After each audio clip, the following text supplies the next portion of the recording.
Welcome to my new sewing room. It is super bright, and the main difference is that it's painted white. So I feel a lot brighter and more cheery in here.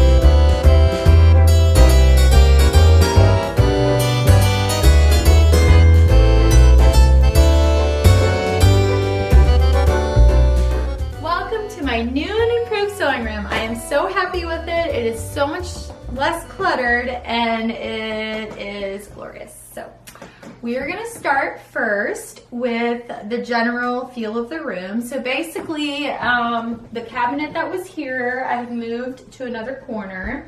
I got another cabinet that we had upstairs and I filled it with fabric, which is fine because I feel like it's flatter so I have more room to walk.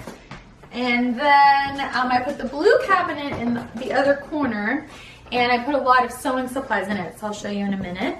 And then I have more fabric right there, and I have my major table still in the same spot.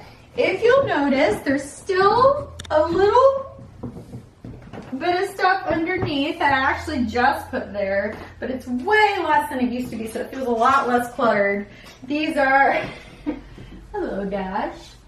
These are the paint cans that I still use to elevate my table when I need to cut something out.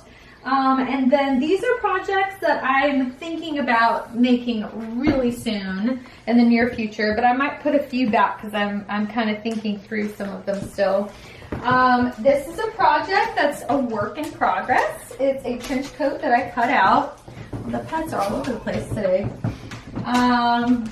It's a trench coat that I cut out. I have some interfacing I still need to cut out here. And so I just pretty much, like, if I've cut something out, I just leave it on the table because it's very accessible. Whenever I start the pattern, I usually look with this iPad here. I pull up all my patterns on here, unless it's a paper pattern, then I just pull out the instructions. But I can use this for my instructions for my pattern. So I leave it here and I work here. I have this fancy light here, which I think I may have had before, and it has a little USB so I can charge my phone and other things here.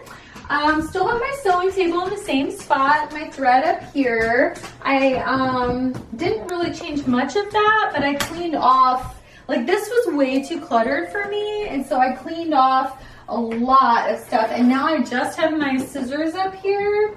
And I have 3 pen things because, magnetic pen things, because I'm always like wanting to unpin something while I'm serging it, or I might want to unpin it while I'm sewing, and then I want to have some that I can work with over here. So I always have 3 just so I don't have to like find it and move it around. I do that with scissors as well. So since we're over here, let me just show you this cabinet. This was a bit rough to organize and it took a lot out of me. It's not exactly how I want it to be, but it's good for the space that I have. So let's actually start up here. This box is still for buttons. It's got little polka dots on it, and that's kind of how I know it's for buttons. I mean, I know now because it's been like that for a while, but at first I was like, oh, which one has buttons? So that's why I did that one. This one has like kind of scrap pieces of interfacing, like if I need a little strip or something, it's up there. This has like bias bindings in it, like from the store, that you buy from the store. Actually, no, this one does. See, I'm already confused. This one does. This one has like lace and ribbon and other trinkets and things like that. So that was kind of unavoidable to put up there, and I didn't want it under my feet anymore. That's where it used to be. Then I have, this used to be on my sewing table. I have my zippers in here, all the different kinds. I have little odd trinkets back here that are completely random. Just, you know, little collections of, I usually buy things in bulk, so that's kind of like my bulk stash of things. These are all my elastics. So my wider elastics are all here. I put the skinnier ones in the front, but if I need like 2-inch elastic, that is in the back. And I just know I put them in orders, so I would have to like pull them out and get them, but that's fine. These are my smaller elastics. I took a little basket and I kind of organized them like that. And I have like the real skinny ones in the front. And this is like that elastic thread you can use for shearing. I bought that in bulk because I just buy everything in bulk. And I have some black as well. And then I have wider elastics back here. I used to separate my swim elastics from my non-swim elastics, but everything's labeled really clearly, so I just put it all together and I can figure it out. This is just a random headband. I didn't know where to put it, so I stuck it here. I tape things together a lot, so that's there. This is my clapper, labels, bra making stuff. This is all bra making stuff. These are kits down here, and this is all like my trinkets for bra making. And then I have this little temporary fabric adhesive by that because I use that for that as well. This is a, I don't use these very much, but they're fabric scissor sharpeners. These are my collection of needles, and then I have some other trinkets in here, some jean zippers, things like that. This is a basket of like kits for things I've gotten, like jeans, buttons kit, or like these are specifically like separating zippers for jackets and things like that. I have like a Dawn jeans button fly kit and things like that. So those are like kits, so I wanted to kind of separate them. Extra stuff's here, like extra pens, extra let's see, fray check and things like that, like so my buttonholes don't fray. Stuff like that's here. My chalk's here. Okay, jeans buttons are here. And then I have like snaps all in one place. Bigger snaps, stretch elastic. These are like for waistbands.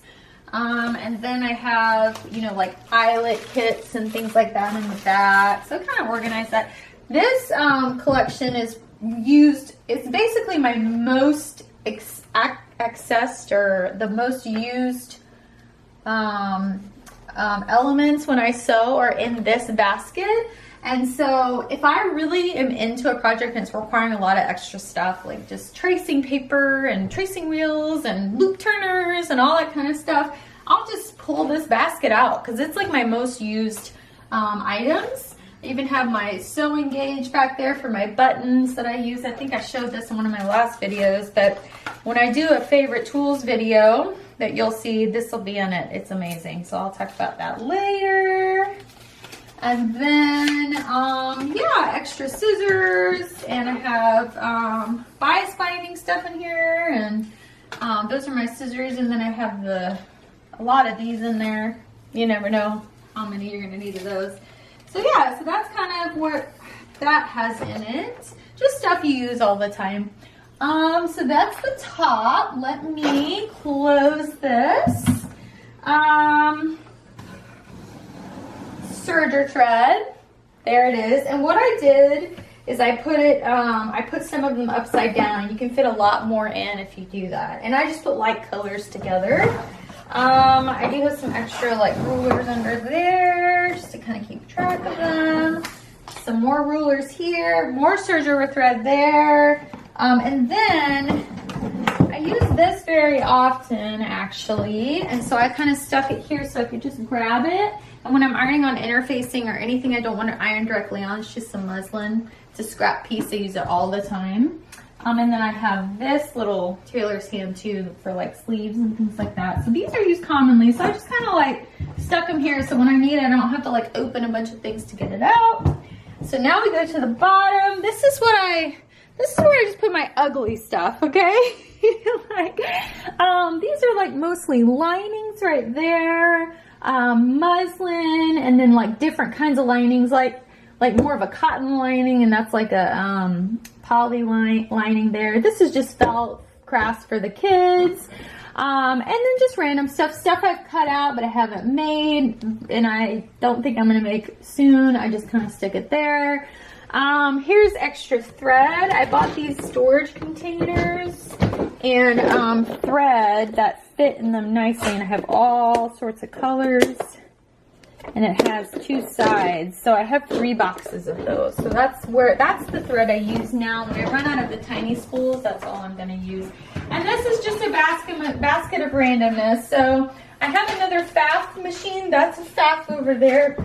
This is a different FAF with a different size bobbin, but I still have it and I still use it, especially when the other one's in the shop. So I kept all my bobbins, and these are just bobbin cases and extra bobbins and a glue gun because I use that a lot actually.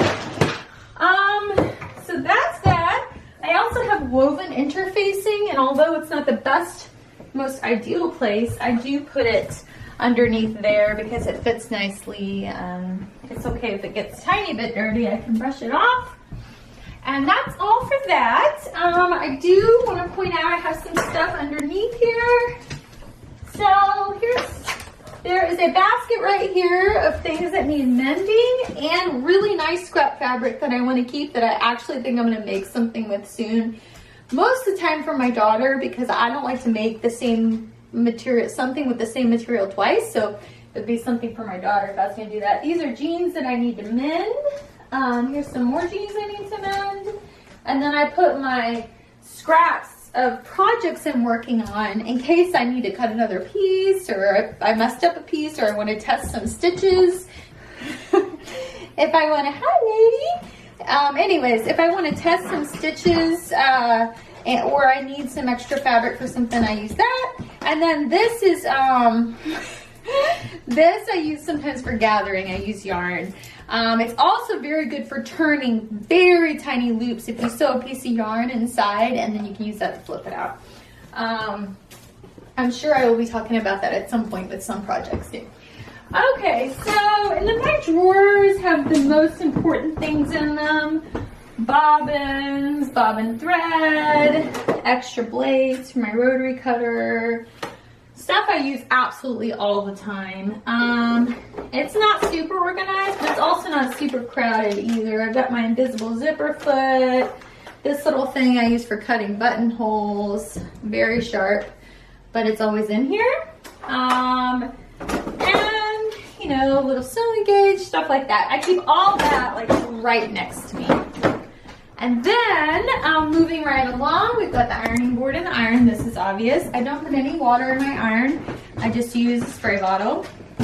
So these are here just because I've been wanting to make a lot of patterns from Fiber Moon. And I have a couple of ideas to make things for my daughter and I, because there's a lot of kids patterns in here too. So they're just kind of inspiring me right now. I do like to keep stuff there. This is very special. I had this in my last sewing room video. The main difference is it is brand new. I've ordered a new one. My last one was damaged because I had an ironing mat on here that I thought would be fine, but over time it started to get the heat through, and this was starting to bend and warp a little bit, and so when I cut things out, like, I'd have to be careful with that area. So this is brand new, super flat, from cutting-mats.net. So I will put that link down below. You can cut it for whatever size you want, so that's great. I also still have my old one, so when I want to do something on the ground, I can take this one off, put the old one next to it, and then I have like a super huge cutting area, which is awesome for patterns that are cut on the bias, or they're cut on one layer, or whatever. So I'm really happy about that. I definitely kept my old one for that reason. Moving on to my fabric, I will have a video showing you how I went through my fabric, but this is what remains, which is still a ton, but it's way less than I used to have. So I basically took all of my wools, all of my flannels, and put them in a closet somewhere because it's starting to be a little bit warmer. So you won't see those here. But this is basically rayon, and then I did like more like the summery, like pastel colors here. Black and white, but these are all rayons. And then these are kind of more of the colors that remind me of fall, although I do plan on using some of these very soon anyways. But it was just kind of like a fall shelf, and It just made me think of fall. These are more just like solids, but they're mostly rayons or linen rayon. Here's some tinsel twill. This is just tinsel twill. This is just linen, so lots of linens here. And this is also linen. Some of them have, this is more of like printed linens. These are all silk noirs, so put those together. And these are like specialty fabrics. So this is silk, silk, silk. This is not silk, but it doesn't really fit in any other categories. These are mostly silk.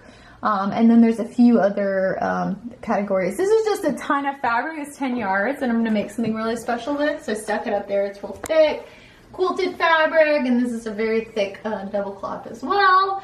And this, I showed in one of my other videos, my Promenade Fabrics haul, but it's to make a cocoa jacket, which I really want to make soon. It's a wool, can't think of the name of it, but I will put it up there. Anyway, so that's there because I wanted to make it soon. So I just kept it there. And last but not least, all of my patterns used to be in the closet over there, but that was not working well for me because when I get inspiration, I think about it right away and I want to see it right there.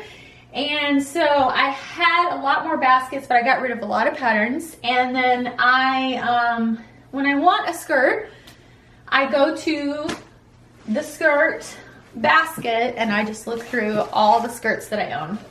Same for dresses. These are both dresses, knit shirts. These are just blouses or shirts in general. These are pants, jumpsuits, and jackets. I also have a basket for kids patterns, for little girls patterns, which my daughter is almost 11, but you know, her age. And then I think I have like pajamas and bras and things like that. I don't have that one out. I put the kids patterns and the patterns for my husband, those baskets down there because they don't fit up here. And then of course I got this for Valentine's Day, and when I want some chocolate, I pick that up and eat some chocolate. Another thing I started to do I want to mention real quick is that I ordered a lot of my patterns in AO format. So that's like a big sheet of paper that you need to roll up, and I put it in a basket in the corner, which I'll show you in a second. Well, I would forget that I had that pattern because it was just in a roll in the corner, and I wouldn't remember that it even existed. And so now every time I get a roll, I make an envelope for it. I've talked about this in another video and it hasn't changed. I put the picture on the front, usually the line drawing. And then I put the size chart, the fabric requirements, and the finished measurements if they have that, and then other notions that you would need. And so this is empty right now because the pattern is just in a roll. It used to be I didn't have an envelope until the pattern was cut out. But now when I get a roll, I make an envelope so that when I'm looking through my skirts, I know that I have that pattern. I just haven't cut it out yet. So I made sure that everything in these baskets had everything, all of my rolls had a pattern envelope. So now I know everything that I have. Except for the patterns that are in my books. I don't make envelopes for those. So, and that's it. That's for, oh, let me show you this fabric. So we have my Liberty, other like cotton gauzes and just regular like quilting cottons or just a variation of a cotton, a stiffer cotton. This is more just cottons, seersucker. These are like just more like solid cottons, like premium cottons, cotton lawns, things like that. These are also cotton lawns, I forgot to mention. Knits, these are swim. I think these are all just denims, or these are both waxed cottons. These are stretch denims or stretch twills, and there's some faux leather there. These are non-stretch, double gauze. Knits, but these are more like slinky knits and like just solid color knits, things that you would make like slinky t-shirts in and stuff. These are stripes mostly. I wanted to put these together. This is kind of like, you can't really tell it's a stripe, but it's kind of got a stripe in there. These are more sweater knits, except for these are here because they are merino wool, so they're also warm. They're thin, but they're still warm, so I put them on the shelf. These are like French terries, and then these are my rib knits. So I put all these here because when I want to use them for a trim, I can kind of see all the colors I have at one time. But some of these will end up just being shirts like by themselves, not as a trim. So that's the rest of my fabric. I told you I still have wool and stuff in the other closet, but and then here are my rolls. So they are a little bit crazy. I'm about to cut out a few, so I'm not too worried about it. These kind of had a little fall disaster recently, so I need to fix them up. But if I cut out maybe about 10 patterns, then I will be good and they'll kind of all fit there.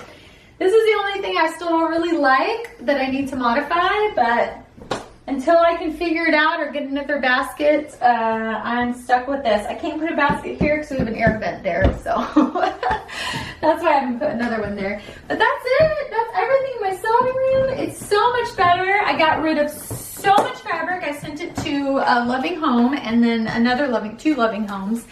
And then I got rid of a lot of patterns, gave them to a lot of different people. So I feel good about that, and I feel like I can be more creative and have a better creative space. And now that I just have things that I love, when I see everything, I get so many ideas and I have a more clear picture of what I want to do. So I hope you enjoyed this. If you like this video, hit the subscribe button down below and the notification bell if you want to be notified when I have another video.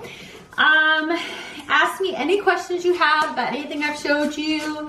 I'd be willing to help you with anything if you didn't recognize some of the tools or anything like that. So just let me know, and I hope you enjoyed it. See y'all later. Bye. It's done. Okay. So it's not a... So I can just say welcome back, welcome to my new sewing room. Yes. Okay. But I said that, right? Right. Okay. I'm gonna say it again. No, it's fine. You can start from here. Are you videoing? Oh, I never stopped.